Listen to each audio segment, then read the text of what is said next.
Merkel and Macron to be removed? European leaders in firing line after vaccine U-turn. EU leaders Emmanuel Macron and Angela Merkel could face an uncertain future in their country's upcoming elections after the EU faced backlash over its slow vaccination rollout compared to the UK.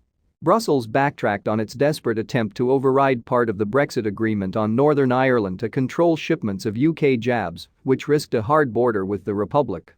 The move came as the bloc ramped up its row with pharmaceutical giant AstraZeneca over shortfalls in the delivery of jabs. France has delivered only 1.3 million jabs and Germany 2.2 million doses so far. The UK has soared ahead of EU countries as it has vaccinated 8.8 million, just weeks after officially cutting ties with the bloc. Now the leaders of Germany and France have been warned over their citizens losing faith in the EU over the debacle and potentially looking to back new leaders who will not be such prominent figures within the bloc. It comes as the German general election will be held in September, while the French presidential election takes place in April next year. Conservative MP Peter Tiede said, "The EU has long-term problems partly due to its undemocratic nature. It's clear that they are not serving the nations. Its breakdown will depend on Germany and France and what the people in those countries think. Will what has happened with the vaccine encourage people not to be in the EU? I think so. The organization is bound to fail in the end because of what it is. It's undemocratic and out of touch. This is just a classic case." Bavarian Premier Markus Söder, who is the leader of the Christian Social Union and a possible successor of Mrs Merkel, blamed Brussels for the failure. He said, "The situation is more than unsatisfactory. Operational responsibility lay in Europe. The fundamental importance of this situation has been completely underestimated." German newspaper Bild also lashed the EU as columnist Peter Tiede claimed the contract signed with AstraZeneca was a declaration of bankruptcy for Brussels, an indictment of the 27 member states. An insult to Europe and all of us. Over in France, Mr Macron faced more backlash after he incorrectly said the AstraZeneca vaccine was ineffective for people over 65.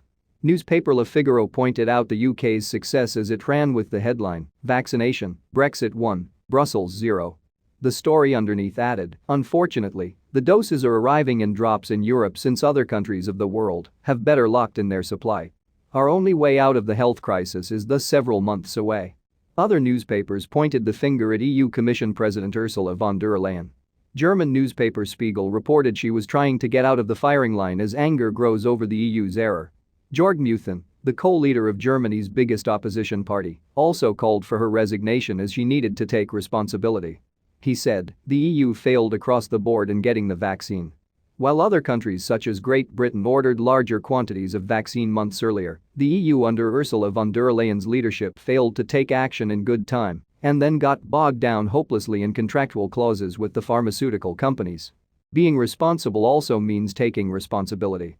And this is what Frau von der Leyen should do now. She has caused great damage, not only for Germany and its citizens, but also for the entire EU. Admitting this, taking responsibility for one's own failure and stepping back, would be the only right thing the EU Commission President can do now." Prime Minister Boris Johnson held late-night talks with von der Leyen on Friday to end the Irish border issue. She added she had held constructive talks with Mr. Johnson, as she said, "We agreed on the principle that there should not be restrictions on the export of vaccines by companies where they are fulfilling contractual responsibilities."